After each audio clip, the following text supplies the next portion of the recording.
guys have just read that that was Oleksandr Usyk dismissing claims that he's going to retire, which I guess that's new news for somebody. It's not to me. This is pretty much a reiteration simply because people are looking at Usyk possibly to retire if he beats Tyson Fury again. You know, and I have to remind people, I think Usyk will and has spoken on going possibly to cruiserweight, you know, and going back down to fight again. And, you know, you guys know that's a terrible idea to me. I don't think that that's a good idea at all. You know, going back down there after you've already been there, done that, you know, then going to another division, campaigning at that division for the last 4 years, right? Because, yeah, the last 4 or 5 years. And now going back.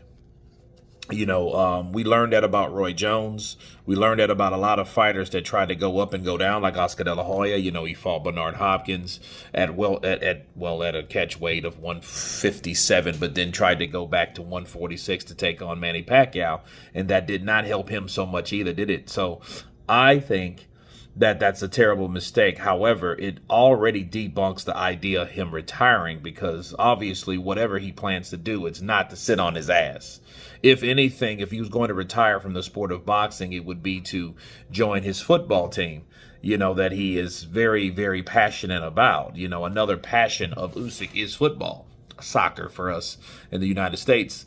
But other than that, no. And is it a good thing? Sure, it's a good thing as long as he can perform like we've seen him do, you know. But what we've seen him also do is decline. Yeah. Oleksandr Usyk has shown us a lot of diversity, a lot of passion, a lot of aggression, a lot of heart. He showed us that he can still bang with these big guys, but then it's come at a price. You know what I mean? It's come at a point where you're like, well, damn, look at Usyk. You know, he looks like a raccoon in this picture. You know, he's all cut up and busted up in this picture. You know, we've seen him how he looked after the Tyson Fury fight. Yeah, he looks like he's been in one. You know, but I mean, that's the name of the game. He has thin skin. I get that. But at the end of the day, how much and how long can you do that same thing? Okay, because he is 37 years of age.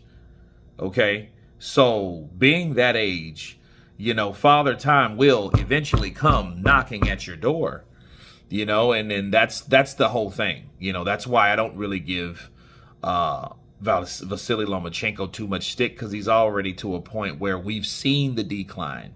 And even though Usyk makes a good account of himself, he still doesn't look as fresh as he did the fight before that and the fight before that.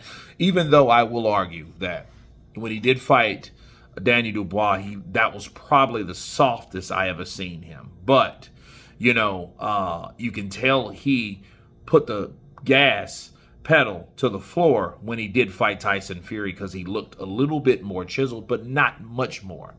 And none of those guys looked like the guy that fought Anthony Joshua won in the first fight. So, you know, you can tell he's definitely, his body's changing, you know what I mean? And that's what happens to testosterone and stuff like that. You're not able to keep doing the same things over and over and over again, especially when these things are damaging your body and puts a toll on your body and stuff like that, you know? So I think that Oleksandr Usyk will fight as long, but then each time he will fight, you have to really question, will this be the day that he looks finally old or old enough to be beat?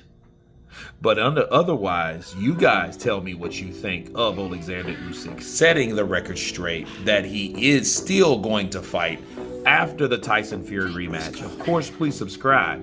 And you guys been Counterpunch. Peace.